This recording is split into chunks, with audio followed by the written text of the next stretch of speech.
안녕하세요. 일본의 소식을 쉽고 빠르게 간추려서 전해드리는 오늘의 일본입니다. 8월 30일 일요일 오전 뉴스 보내드리겠습니다. NHK 보도에 따르면 29일 도쿄에서 247명, 카나가와 106명, 사이타마 56명, 치바 33명, 오사카 90명, 아이치 45명, 후쿠오카 76명의 감염이 확인되는 등 총 845명의 확진 판정을 받은 것으로 파악되었습니다. 일본 내 감염이 확인된 사람은 67,488명이며 요코하마 크루즈선을 포함하면 총 68,200명이 감염된 것으로 파악되었습니다.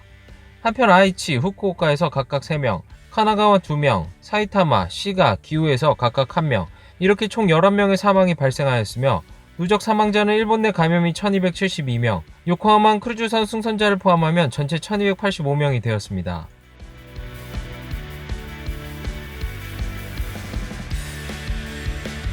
이날 도쿄에서는 247명의 신규 감염이 확인되었습니다. 10세 미만부터 100세 이상까지의 남녀 247명이 신규 확진 판정을 받은 것으로 파악되었으며 이 중 158명은 감염 경로가 파악이 되지 않거나 조사 중이고 89명은 기존 감염자의 밀접 접촉자로 확인되었습니다. 연령대로는 20대에서 30대가 총 114명으로 전체의 약 46%로 젊은 층의 감염이 두드러지며 40대에서 50대는 총 70명으로 약 28%로 나타났습니다. 감염 경로로는 247명 중 가정 내 감염이 35명, 직장 내 감염이 13명, 시설 내 감염이 10명, 회식에서의 감염이 8명, 유흥과 관련 감염이 4명 등으로 확인되었습니다. 한편 이날 도내 사망자는 발생하지 않았으며 현재 중증 환자는 2명 증가한 32명, 입원 환자는 18명 늘어난 1346명으로 파악되었습니다. 이로써 도쿄의 누적 확진자 수는 2569명, 누적 사망자 수는 358명이 되었습니다. 다음 소식입니다. 어제 아베 총리의 사임 발표에 따라 포스트 아베, 즉 빈 총리의 자리의 주인을 찾기 위한 움직임이 활발하게 일어나고 있습니다. 아베 총리를 지탱해온 니카이 토시히로 간사장은 29일 도내 호텔에서 오오시마 중의원 의장과 만남을 가지고 총재 선거에 대한 향후 대응 방향 등에 대해 논의하였습니다. 포스트 아베로 불리우는 후보들도 총재 선거를 향한 움직임을 보였습니다. 우선 아베 총리와 정책적으로 가깝다고 평가되고 있는 키시다 후미오 자민당 정조회장은 이시하라 전 간사장, 타니가키 전 간사장과 연쇄 회담하였습니다.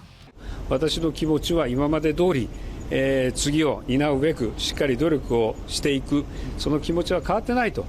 포스트아베 여론조사에서 계속 1위를 달리고 있는 이시바 시게루 전 간사장은 가장 최근인 아사히 여론조사에서 27%를 차지하며 이번에도 역시 타 후보들을 크게 앞질렀습니다. 安倍総裁とテイストが違うっていうかな、そういうスタンスを明確にしているのは私だけなのでね。 다음 주라도 출마를 표명할 것으로 예상되고 있는 이시바 씨는 29일에는 표면화된 움직임은 없었지만 이시바파의 간부가 온라인에서 회의를 열고 향후 전략에 대해 협의하였습니다. これからしっかりそうしたことについて考えていきたい、仲間と相談していきたいと思います。 괌을 방문 중인 코노타로 방위상은 온라인 기자회견에서 총지 선거에 대해 앞으로 잘 생각해 준비하겠다라고 입장을 밝혔습니다. 태풍의 눈으로 점쳐지는 레이와 아저씨 스가 관방장관은 이날 도내 호텔과 중의원 의원회관 등에 들어갔습니다. とりあえず頑張ってもらいたいところはありますよ、菅さんには。 스가 씨는 이미 관저의 일을 도맡아 왔으므로 아베 총리가 끝내지 못한 코로나19 대응 등을 계속해 나가는 의미로는 적임자로 평가되고 있습니다. 지금까지 자신의 포스트 아베 가능성에 대해 전혀 생각하고 있지 않다는 등의 발언으로 부정해왔으나 스가 씨도 이 후보의 검토에 들어간 것으로 관계자에 의해 확인되었습니다. 스가 씨는 29일 아베 총리의 사태에 대해 계속 옆에서 지탱해온 저로서도 매우 유감이지만 국민의 생명과 삶을 지키기 위해 전력으로 직책을 완수하겠다라고 블로그에 작성하였습니다. 총리 사퇴 회견 후 스가 씨의 의견을 공개하는 것은 처음입니다. 향후 스케줄에 대해 당 집행부는 9월 13일 전후에 양원의원 총회에서 총재를 선출한 후 18일까지 임시국회에서 총리 지명 선거를 진행하여 신내각을 발족시키는 방향으로 조정에 들어갔습니다. 한편 자민당 내 가장 큰 파벌이며 아베 총리의 출신 파벌인 호소다파의 회장을 맡은 호소다 전 간사장은 마치 시내에서 기자단에게 주초에 소속 의원들로부터 의견을 청취하고 아베 총리의 뜻도 함께 대응을 검토할 생각을 나타냈습니다. 호소다 전 간사장은 총재 선거에 대한 대응에 대해서 모레 파벌 총회를 열고 소속 의원들로부터 의견을 듣고 일치 단결해서 대응하겠다. 여러 가지 의견이 있는 것은 알고 있지만 하루 이틀 만에 결정될 얘기가 아니다라고 말하였습니다. 또한 우리는 아베 총리를 지지해온 그룹이므로 아베 총리의 생각을 충분히 고려하여 행동하는 것을 상의하고 싶다라며 아베 총리의 뜻도 함께 대응을 검토할 생각을 나타냈습니다. 한편 호소다파 소속의 시모무라 하쿠분 선대위원장이 동료들과 상의하겠다라며 총재선거 출마의 뜻을 밝힌 것에 대해서는 직접 들은 것은 아니다. 장래 정식 무대에 서서 열심히 하겠다는 사람은 몇 명 있지만 객관적으로 그런 정세인지 아닌지라는 문제도 생각하지 않으면 안 된다라고 말하는 데 그쳤습니다. 다음 소식입니다. 마이넘버 카드를 사용한 캐시리스 결제 시 포인트로 환급해주는 마이너 포인트 사업이 9월 1일부터 시작하지만 신청자는 300만 명 정도에 그친 것으로 확인되었습니다. 신청이 저조한 것에 대해 총무성 담당자는 실제로 포인트 환급이 시작되면 신청은 늘 것으로 기대한다라고 말하고 있으나 4천만 명이라는 목표를 달성하기는 어려운 정세입니다. 마이너 포인트 사업에 지원하려면 마이넘버 카드가 필요하지만 25일 시점에 마이넘버 카드의 소유자는 2,436만 5,750명으로 신청은 증가 경향에 있지만 한 달 신청 매수는 많은 달에 150만 장 정도입니다. 소유자가 앞으로 매달 150만 명씩 늘어나더라도 사업 종료인 내년 3월까지 3,500만 명 정도밖에 되지 않습니다. 또한 카드 소유자 전원이 포인트 환급을 신청한다고 볼 수 없어 실제로 환급 신청자는 더 저조할 것으로 예상됩니다. 한 민간조사회사가 7월에 실시한 조사에서 마이너 포인트 사업에 대해 80% 정도가 알고 있지만 그중 제도 내용을 파악하고 있다라는 사람은 35.5%에 그쳤습니다. 들은 적이 없다라는 사람도 16.9%로 아직 제도가 충분히 설명되지 않는 등 홍보의 부족이 신청 저조의 배경으로 보입니다. 제도 내용을 파악하고 있다라고 답한 사람을 대상으로 마이너 포인트 신청 상황에 대해 신청한다는 23.9%로 나타났으나 신청 예정은 없다라는 응답도 29.8%로 나타났습니다. 캐시리스 환원 사업은 예상을 넘는 이용이 있어 두 차례 추경 예산 편성을 통해 포인트의 원자를 증가시켰지만 오히려 예산이 남을 가능성이 높아지고 있습니다.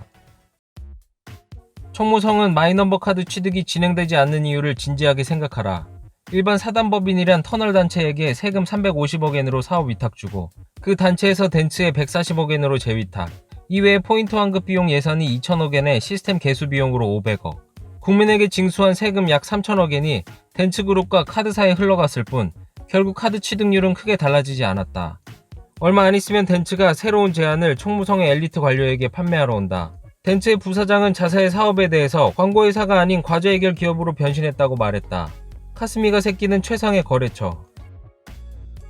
최근 마이넘버 카드를 만들러 구청으로 가는 김에 마이너 포인트에 신청을 했는데 아무튼 관청의 사람이 잘 모른다. 확실히 제휴처에 따라 절차가 다르고 어르신들에게 꽤 어렵다. 장점보다 어려움, 귀찮음이 이긴다. 이래서는 좀처럼 신청수는 늘지 않을 것이라고 생각한다. 포인트는 세금에서잖아. 올바른 세금의 사용을 바란다. 일본 정부가 무엇을 하더라도 마이넘버 카드는 절대로 보급되지 않는다. 왜냐하면 마이넘버는 권력자가 사생활을 합법적으로 침해하기 위한 도구인 것을 모두 알고 있기 때문이다. 마이넘버는 고액이고 악질적인 세금을 포탈하는 등 소수의 악질적인 사람 등을 제외하고 실질 전폐해야 한다. 더불어 국민의 반대를 무릅쓰고 마이넘버를 밀어붙인 정치인과 관리들은 체포하고 재판에서 감옥에 넣어야 한다. 마이넘버 카드를 올해 초에 취득했지만 사용할 기회는 한 번도 없었다. 급부금 때 겨우 쓸 수 있다고 생각했지만 끝까지 사용 못하고 결국 우편으로 신청. 마이넘버 카드에 대한 불신이 크다. 마이너 포인트도 알아듣지 못하겠고 전혀 쓰고 싶다고 생각하지 않는다. 마이넘버 카드 취득의 장점은 전혀 모르겠고 보안이 신용이 안 가므로 앞으로도 신청할 일은 없다. 많은 세금이 이권으로 움직이고 선전 광고나 포인트에 쓰이는 건 납득할 수 없다. 원래 당초 전망이 4천만 명은 전망이 너무 높아서 질렸다. 만들지 않는 사람에게 남은 세금을 환원하세요. 다음 소식입니다. 코로나19 바이러스 백신에 대해 일본 정부는 28일 대책본부에서 내년 상반기까지 모든 국민에게 제공 가능한 백신 확보를 목표로 하는 등의 향후 대응을 결정하였습니다. 또한 이후 열린 임시국무회의에서 백신 접종으로 건강 피해가 생겼을 경우에 손해배상에 따른 제약회사 등의 손실을 국가가 보상할 수 있도록 접종의 시작 전까지 법적 조치를 강구하기로 하였습니다. 후생노동성에 따르면 해외 제약회사는 백신을 공급하는 전제로서 접종으로 발생한 손해의 손실 보상을 국가에 요구하고 있어 이번 방침이 결정되면 원활한 협상을 기대한다라고 밝혔습니다. 카톡 후생노동상은 기자회견에서 공급을 받기까지 손실 보상은 법률적으로 담보될 필요가 있다라며 법정비를 서두를 생각을 나타냈습니다. 또한 카토시는 미국의 제약회사 모더나사가 개발 중인 백신 4천만 회분 이상의 공급을 전제로 협상을 진행 중이다라고 밝혔습니다. 이 백신은 한 명당 2회 접종으로 인원수로는 2천만 명분이 됩니다. 백신에 대해서는 영국의 아스트라제네카사와 미국의 화이자사에서 각각 6천만 명분의 백신을 공급받기로 기본 합의하였으며 이에 카토 씨는 단순히 계산하면 전 국민분을 넘는 백신의 확보로 이어진다. 내년 전반까지 전 국민분의 백신의 공급이 가능하도록 각사와 확실하게 협의를 진행하겠다라고 말하였습니다. 다음은 간추린 단신 소식입니다. 하늘을 나는 자동차를 개발한 벤처기업이 일본 내 최초로 유인비행 실험을 성공시켰습니다. 땅에서 약 3m 위로 떠올라 천천히 이동하는 하늘을 나는 자동차가 일본 내 최초로 약 4분의 유인비행에 성공하였습니다. 하늘을 나는 자동차는 드론처럼 하늘을 이동하는 차세대 이동수단으로 현재 세계 각국에서 개발이 진행되고 있습니다. 개발한 스카이드라이브는 3년 후에 실용화를 목표로 일본의 정책투자은행 등 10곳에서 39억엔을 새로 조달한다고 발표하였습니다. 이는 우선 오사카의 중심지와 엑스포 지역 사이에서 이용을 개시할 방침입니다. 코로나19 바이러스나 재해에 대응하는 지자체의 부담을 덜어주기 위해 IT기업이 앱에서 1엔 단위로 자치단체에 기부를 할 수 있는 시스템을 도입하는 등 지원에 나서는 움직임이 잇따르고 있습니다. 이 가운데 플리마켓 앱을 운영하는 메루카리는 이용자가 앱상에서 필요 없는 물건을 팔아서 번 매출금을 자치단체에 기부할 수 있는 구조를 다음 달부터 시작합니다. 1엔부터 이용할 수 있으며 기부처는 카나가와현 카마쿠라시와 아이치현 세토시부터 시작해서 순차적으로 늘릴 계획입니다. 이 기부로 인해 고양세처럼 기부한 사람이 세금을 공제받을 수 있는지에 대해서는 지자체의 대응에 따라 나뉠 것으로 보입니다. 한편 고양세 사이트를 운영하는 트러스트뱅크는 재해 시 자치단체를 지원하는 대응을 시작하였습니다. 사전에 계약을 맺은 지자체에서 재해가 일어났을 경우 피난소에 의료물자와 물을 지원하고 구명활동에 해당하는 의사를 파견하며 수도가 못쓰게 되어도 물이 콸콸 쏟아지는 샤워를 설치하는 등 각종 지원 사업을 실시합니다. 이와 같이 코로나19 바이러스의 감염 확대와 재해에 대응으로 지자체의 부담이 커지면서 IT기업이 잇따라 지원에 나서고 있습니다. 마스크와 알코올 소독액에 대해서 전매를 금지하는 규제가 29일에 해제되었습니다. 코로나19 바이러스의 감염 확대 영향으로 품귀가 발생하여 마스크는 3월부터, 알코올을 사용한 소독액 등은 5월부터 구입 가격보다 비싸게 되파는 행위가 법률로 금지되었습니다. 그러나 그 후 공급이 증가하고 마스크에 대해서는 한 장 5엔까지 하락하는 등 품귀 현상이 해소되면서 이달 29일 규제가 해제되었습니다. 정부는 다시 고액으로 전매 행위가 일어나고 구입이 어려운 경우는 다시 규제하는 것을 검토한다라고 밝혔습니다. 한편 메르카리나 야후옥션 등 경매 사이트에서는 계속 마스크와 소독 제품의 출품을 금지할 방침입니다. 오늘의 일본 소식은 여기까지입니다. 오늘도 즐거운 하루 되시길 바라겠고요. 저는 또 새로운 소식으로 찾아뵙도록 하겠습니다. 시청해주셔서 감사합니다. 이그저튜브였습니다.